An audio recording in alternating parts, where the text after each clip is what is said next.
तो दोस्तों आज मैं एक्सप्लेन करूंगा काइजू नंबर 8 का एपिसोड 1। इसलिए चलिए बिना किसी देरी के इस वीडियो को शुरू करते हैं। तो एपिसोड की शुरुआत में हम काफ्का को हॉस्पिटल में देखते हैं। जेनो उससे मिलने आया होता है और कुछ खाने के लिए भी लाया होता है। फिर काफ्का सोचने लगता है कि वो किस तरह खाएगा। इसमें जेनो उन्हें कुछ भी उल्टा सीधा सोचने के लिए मना करता है। काफ्का इसमें हाँ में जवाब देता है। तभी सीन शिफ्ट होता है। ये सब ट्रेनिंग करके आए होते हैं और ये बात कर रहे होते हैं कि ये किस तरह अपने डे ऑफ को एंजॉय करेंगे। जेनू भी ये सोच रहा होता है कि वो अपने डे ऑफ में क्या करेगा। तभी उसे पता चलता है वाइस कैप्टन होशिना का भी आज डे ऑफ है। फिर कुछ देर बाद वो एक जगह आकर ट्रेनिंग करने लगता है, पर फिर वो रुक जाता है और अपना सर पकड़कर सोचने लगता है आज मेरा डे ऑफ है, मुझे एंजॉय करना चाहिए, पर मैं ये क्या कर रहा हूँ। तभी वहाँ पर वाइस कैप्टन होशिना आते हैं और ये उन्हें सारी बातें बताता है, जिस वजह से वाइस कैप्टन होशिना जोर जोर से हंसने लगते हैं और कहते हैं यकीन नहीं होता कि तुम्हें एंजॉय करना नहीं आता। उसी समय जेनो वाइस कैप्टन होशिना से उनके डे ऑफ के बारे में बात करता है, जिस वजह से वाइस कैप्टन होशिना अचानक से सीरियस हो जाते हैं और कहते हैं हाँ, मैंने भी डे ऑफ लिया है कुछ काम के लिए। फिर वो वहाँ से चले जाते हैं। तभी वहाँ पर इहारू आता है और ये बात कर रहे होते हैं कि वाइस कैप्टन अपने डे ऑफ में कहाँ जा रहे हैं। इहारू को लगता है कि वो किसी लेडी से मिलने जा रहे हैं, क्योंकि आखिरकार वो भी एक लड़के हैं, उन्हें भी प्यार चाहिए। पर रेनो को लगता है कि वो कोई सीक्रेट ट्रेनिंग पर जा रहे हैं, इसलिए तो वो इतने ताकतवर हैं। तभी ये दोनों शर्त लगाते हैं कि जो हारेगा वो डिनर कराएगा। फिर ये दोनों वाइस कैप्टन का पीछा करने लगते हैं। तभी वाइस कैप्टन एक स्टोर पर आते हैं और कैप्टन मीना के लिए हाई क्वालिटी के फ्राइड स्क्विड लेते हैं। ये देखकर रेनो कहता है मैंने कहा था ना, ये कोई डेट नहीं है, इसलिए मैं शर्त जीत गया। इसमें इहारू कहता है मैंने डेट नहीं बल्कि लेडी के बारे में कहा था, इसलिए मैं जीता हूँ। फिर ये दोनों लड़ने लगते हैं। तभी कैप्टन मीना वाइस कैप्टन होशिना से कहती है तुम्हारा शुक्रिया डे ऑफ के दिन मेरा काम करने के लिए, इसलिए अभी तुम अपनी जगह पर जाओ और जब तुम वापस आओगे तब मुझे वो दे देना। इसमें वाइस कैप्टन हाँ में जवाब देते हैं और जाने लगते हैं। और इधर ये हारू कहता है लगता है अभी भी शर्त खत्म नहीं हुई है। ऐसा कहकर वो दोबारा वाइस कैप्टन का पीछा करते हैं। तभी वाइस कैप्टन इन तीनों के पास आते हैं और पूछते हैं कोई प्रॉब्लम है क्या। इसमें किकोरू बताती है कि वो लंच पर जाने वाले हैं, पर उनकी टैक्सी अभी तक नहीं आई है। इसलिए फिर वाइस कैप्टन उन्हें लिफ्ट देते हैं और उन तीनों को उनकी जगह पर पहुंचा देते हैं। और इधर ये दोनों अभी भी वाइस कैप्टन का पीछा कर रहे होते हैं। तभी हम इन दोनों को देखते हैं जो शॉपिंग कर रहे होते हैं। उसी समय इनमें से एक कहता है इसकी क्वालिटी अच्छी नहीं है, ये जंग में काम नहीं आएगी। इसमें दूसरा शख्स कहता है लगता है तुम कैंपिंग का मतलब नहीं जानते। फिर वो उसे कैंपिंग के बारे में बताता है। तभी वाइस कैप्टन उनके पास आते हैं और प्रॉब्लम के बारे में पूछते हैं। फिर ये अपनी प्रॉब्लम बताते हैं। इसमें वाइस कैप्टन कहते हैं तुम दोनों ओल्ड मॉडल्स ले सकते हो, वो तुम्हें काफ़ी चीप प्राइस पर मिल जाएंगे। ये सुनकर वो दोनों इन्हें थैंक यू कहते हैं और फिर ये वहाँ से चले जाते हैं और रास्ते में सबकी मदद करते हुए जाते हैं, जैसे एक कपल की, एक बिल्ली की और फिर एक ग्रैंडमा की। उसके बाद ये दोबारा अपने डेस्टिनेशन की ओर बढ़ने लगते हैं और एक जगह पर आकर रुक जाते हैं। इन दोनों की नज़र अभी भी उन पर ही होती है।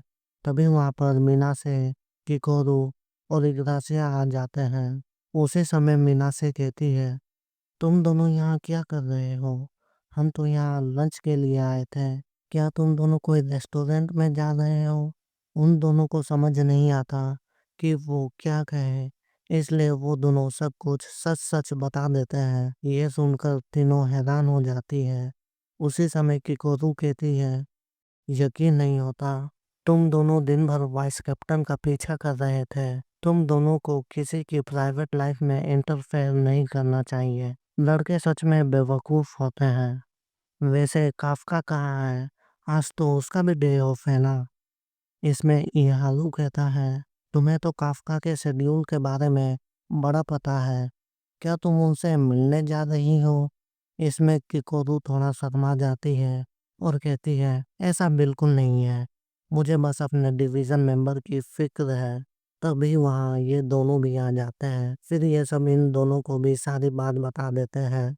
उसी समय वाइस कैप्टन की गाड़ी के सामने एक और गाड़ी आती है और उस गाड़ी से कोई निकलता है और इधर वाइस कैप्टन भी गाड़ी से निकलते हैं और उस दूसरे आदमी को सामान दिखाते हैं। फिर वो दूसरा आदमी उन सारे सूटकेस को ले लेता है और वहाँ से चला जाता है और इधर ये बात कर रहे होते हैं कि उन सूटकेस में क्या हो सकता है।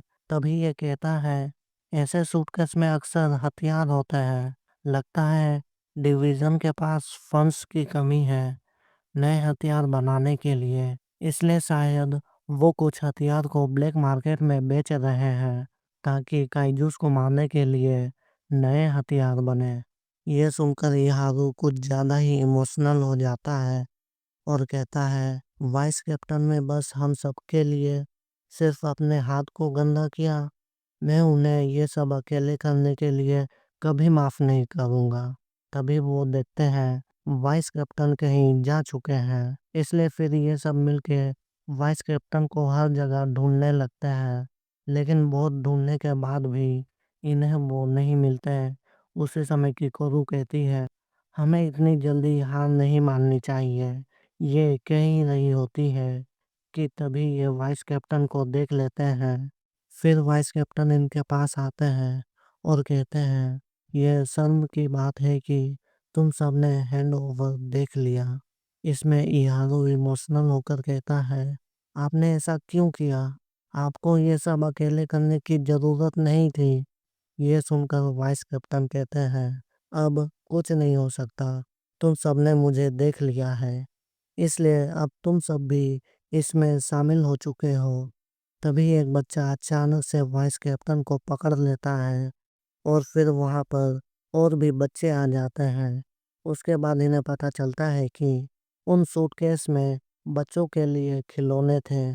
तभी वहाँ पर वही आदमी आता है और हमें पता चलता है कि ये एक फॉर्मर डिफेंस फोर्स मेंबर है, थर्ड डिवीजन से। पर अब ये इन बच्चों का ध्यान रखते हैं। जब इन सबको ये बात पता चलती है, तब ये सब अपने सीनियर से माफ़ी मांगते हैं। इसमें वो आदमी कहता है, माफ़ी की ज़रूरत नहीं है। मुझे बस इस बात की खुशी है कि तुम सब भी अब हसीना की तरह इन बच्चों का ध्यान रखोगे। फिर ये सब बच्चों के साथ खेलते हैं, उनकी ट्रेनिंग करवाते हैं, उनके साथ वीडियो गेम्स खेलते हैं और बहुत मज़े करते हैं। फिर हम रेनो को देखते हैं, तभी उसके पास वाइस कैप्टन आते हैं और कुछ खाने का सामान देते हैं और कहते हैं, ये पेट को अच्छे से साफ करता है, इसलिए ये काफ्का को दे देना। उसी समय रेनो को कुछ समझ आता है और वो पूछता है, उन्होंने ये कहाँ से लिया? इसमें वो बताते हैं, ये उन्होंने उस मार्केट के स्टोर से लिया जहाँ ये दोनों इन पर नजर रखे हुए थे। ये सुनकर रेनो को समझ आता है कि वाइस कैप्टन कितने डेंजरस है।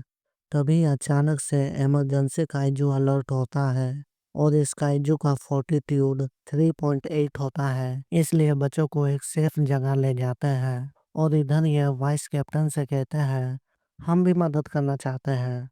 इसमें वाइस कैप्टन कहते हैं, इसकी ज़रूरत नहीं है क्योंकि उसका फोर्टिट्यूड बस 3.8 है और वैसे भी आज तुम सबका डे ऑफ है। ये सुनकर रेनो कहता है, हमें आपकी वजह से ही डे ऑफ मिला है, इसलिए हम मदद जरूर करेंगे। फिर ये सब काइजू को मारने के लिए निकल पड़ते हैं और फिर ये एपिसोड यहीं खत्म होता है। अगर आपको वीडियो अच्छा लगा हो तो लाइक कमेंट और सब्सक्राइब करना ना भूलें। ऐसे ही और एक्सप्लेनेशन वीडियोस के लिए। तो तब तक के लिए सायोनारा।